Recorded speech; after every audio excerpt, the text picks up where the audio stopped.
Hello అండి, welcome to my channel. ఈరోజు మా మల్బరీ చెట్టు మొత్తం కొట్టేస్తున్నాము. ఎందుకంటే మా చెట్టుకి చాలా దిష్టి తగిలింది.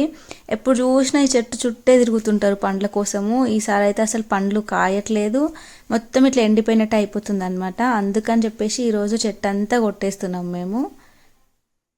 దిష్టి ఆనకపోయినా కూడా అప్పుడప్పుడు మన చెట్లన్నీ కొట్టేస్తుండాలి. అట్లా తీసేస్తుంటేనే కొత్త చిగుర్లు వస్తాయి అన్నమాట. కొత్త చిగుర్లు వచ్చినప్పుడు ఫ్రూట్స్ కూడా చాలా వస్తుంటాయి. అందుకని చెప్పేసి ఈ చెట్టు చాలా ఇయర్స్ అయిపోయింది, 4 years అయిపోయింది. అందుకని మొత్తం ఇంకా తీసేస్తున్నాం మేము. మళ్ళీ కొత్త చిగురు వచ్చినాక చాలా ఫ్రూట్స్ వస్తాయి. ఇంకా ఈ చెట్టు కొట్టేస్తే ఫ్రూట్స్ ఉండవు అని చెప్పేసి మా పిల్లలు అయితే తొందరగా దొరికిన పండ్లన్నీ తినేస్తున్నారు అనమాట.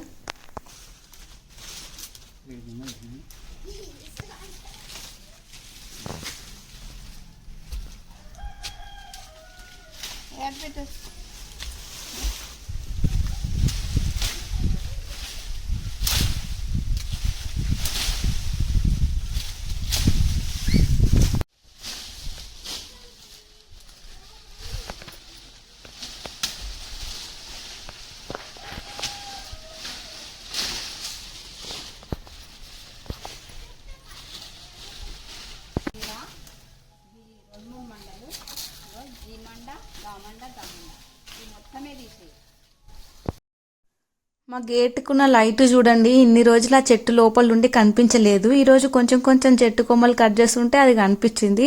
మొత్తం ఇట్లా వంగిపోయింది అనమాట. ఆ కొమ్మల వెయిట్ అంతా పడి లైట్ మొత్తం ఇట్లా వంగిపోయింది.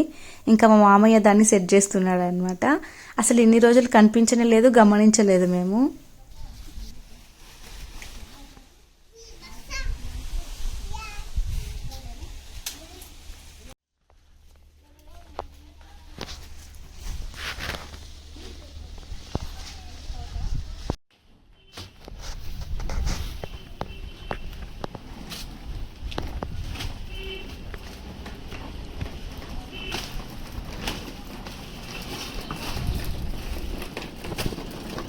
మీ చెట్టు కొట్టేయడానికి ఇంకొక రీజన్ ఏంటంటే ఎలక్ట్రికల్ వైర్స్ ఉన్నాయి పైనుంచి మొత్తము. ఈ కొమ్మలన్నీ వెళ్ళి ఆ వైర్స్కి టచ్ అవుతున్నాయి అనమాట. ఇంకా చిన్న చిన్న పిల్లలు వచ్చి ఈ చెట్టు చుట్టూ ఆడుకుంటారు. ఆ కొమ్మలు పట్టి గుంజినప్పుడు ఏమైనా ప్రాబ్లం అవ్వచ్చు అని చెప్పేసి మొత్తం కట్ చేసేసినాం అనమాట.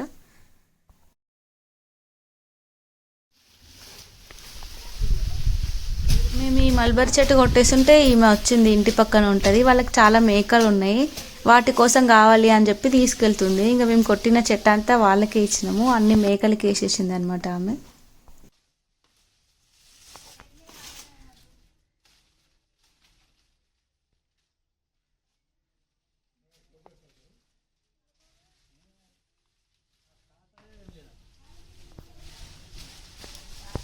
మేము ఈ చెట్టు కొట్టడం వల్ల ఎవ్వరికి ఏం నష్టం లేదు, కానీ పాపం కోకిలలే ఆ చెట్టు మీద కూర్చొని చూస్తూ ఉన్నాయి, వేప చెట్టు మీద. ఎందుకంటే రెగ్యులర్గా అవి మల్బరీస్ బాగా తింటుండే మా చెట్టువి.